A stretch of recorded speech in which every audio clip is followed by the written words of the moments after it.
గత 2 రోజులుగా YCP party నాయకులు ఎలక్షన్ కమిషన్ ఇచ్చిన సర్క్యులర్ పోస్టల్ బ్యాలెట్స్ మీద ఇచ్చిన ఒక క్లారిఫికేషన్ కానీ సర్క్యులర్ దాని మీద ఇది అన్యాయం, అక్రమం, ఎలక్షన్ కమిషన్కి అథారిటీ లేదని చెప్పి ఏదో వాళ్ళకి నచ్చిన భాషలో మాట్లాడుతున్నారు. నేను వైసీపీ నాయకులు చెప్పేది ఏంటంటే, అసలు మీరు ఏదైనా ఒక కాగితం ఇచ్చేటప్పుడు చదువుకోవడం నేర్చుకోండి, లేదు చదువు వచ్చిన వాడితో చదివించుకోండి. అంతేగాని ఏదో మీకు అవకాశం వచ్చిందనో లేదంటే ఏదో మనం ఒక అల్లరి చేయాలనో ఎలక్షన్ కమిషన్ లాంటి వ్యవస్థతో మీరు పిచ్చి పిచ్చిగా మాట్లాడి ఏదో మీకు తెలిసిందే వేదం అనో లేదా మీకు తెలిసిందే చట్టం అని అనుకుంటే అది పొరపాటు. అసలు టీడీపీ వాళ్ళు ఏం అడిగారు, ఎలక్షన్ కమిషన్ ఏమిచ్చింది, మీరు దాని మీద ఏం ప్రొటెస్ట్ పెట్టారు? వీటికి ఏటికి సమాధానం లేదు, సంబంధం కూడా లేదు. సమాధానం సంబంధం రెండు లేవు. ఏదో కాగితం ఇచ్చారు, ఒక 10 మంది నాయకులు వెళ్ళారు, అది పెద్ద ఇష్యూలాగా ఎలక్షన్ కమిషన్లో ఒక విజ్ఞాపన పత్రం ఇచ్చి బయట ప్రెస్కి వచ్చి టీడీపీను ఎలక్షన్ కమిషను కలిసిపోయింది అంటున్నారు. ఆ సజ్జల రామకృష్ణారెడ్డి ఇంకెక్కువ మాట్లాడుతున్నాడు. వైరస్ అండి, టీడీపీ వైరస్ ఎలక్షన్ కమిషన్ సోకిందంట. మేము వైరస్ అయితే నువ్వు క్యాన్సరు ఈ రాష్ట్రానికి.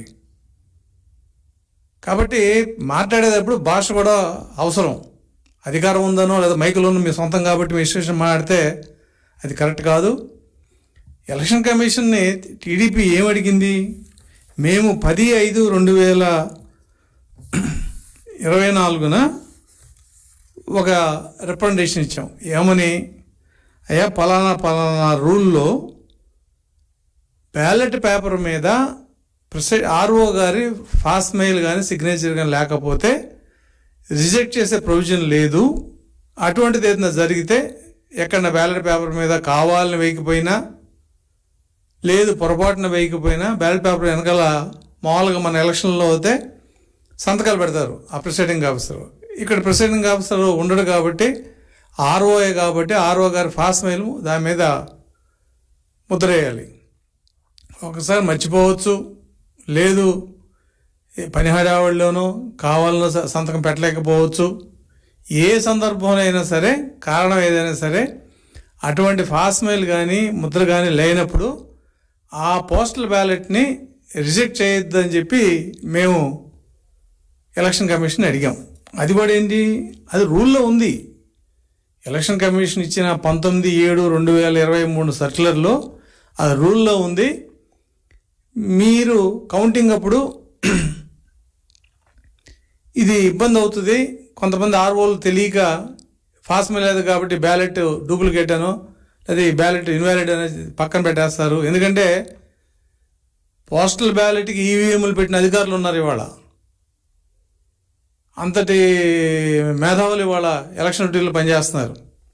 కాబట్టి ఏది చెప్పినా స్పష్టంగా ఎలక్షన్ కమిషన్ చెప్పితేనే కింద కౌంటింగ్లో అది అమలవుతుంది తప్ప నోటి మాటకి చెప్తే కుదరదు. ఈ రూల్ని మీరు స్పెసిఫిక్గా రూల్ ఇలా ఉంది కాబట్టి పోస్టల్ బ్యాలెట్ వెనకాల ఆర్ఓ గారి సంతకం ముద్ర లేకపోతే దాన్ని రిజెక్ట్ చేయొద్దు అని సర్క్యులర్ ఇవ్వండి అని అడిగాం.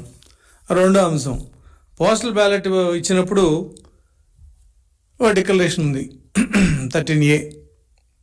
అంటే ఎంప్లాయీ డీటెయిల్స్, ఎక్కడ ఓటు ఉంది ఎన్ని కలిపి ఆయన సిగ్నేచర్ పెడితే ఆ సిగ్నేచర్ని అటెస్ట్ చేస్తూ ఒక గజిటెడ్ ఆఫీసర్తో అటెస్టేషన్ చేయించారు. ఈ గజిటెడ్ ఆఫీసర్ ఎవరు?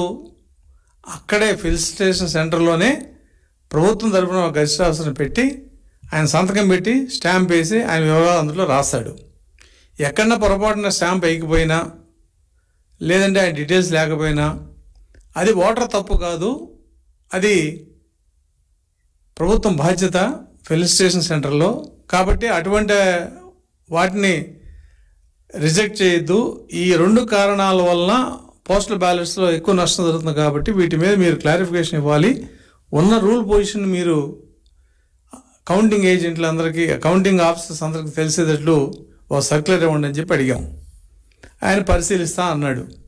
ఎలక్షన్ అయిపోయిన తర్వాత 18వ తారీఖున మళ్ళీ మేము ఆ రోజున పలానా కాగితం ఇచ్చాము, దాని మీద ఇప్పుడు మీరు ఒక క్లారిఫికేషన్ ఇవ్వాలి, లేదంటే రేపు కౌంటింగ్లో ఇబ్బంది అవుతుంది. మరి ఎలక్షన్ అయిపోయింది కాబట్టి దీని మీద మీరు ఖచ్చితంగా ఒక నిర్ణయం తీసుకోవాలని చెప్పినప్పుడు నేను మీరు చెప్పిన రూల్ పొజిషన్ కూడా చదివాను. ఒకసారి అవసరమైతే ఢిల్లీ ఆఫీస్తో కూడా మాట్లాడి నేను దీన్ని క్లారిఫికేషన్ ఇస్తానని చెప్పి 25/5/2024 ఆయన క్లారిఫికేషన్ ఇవ్వడం జరిగింది.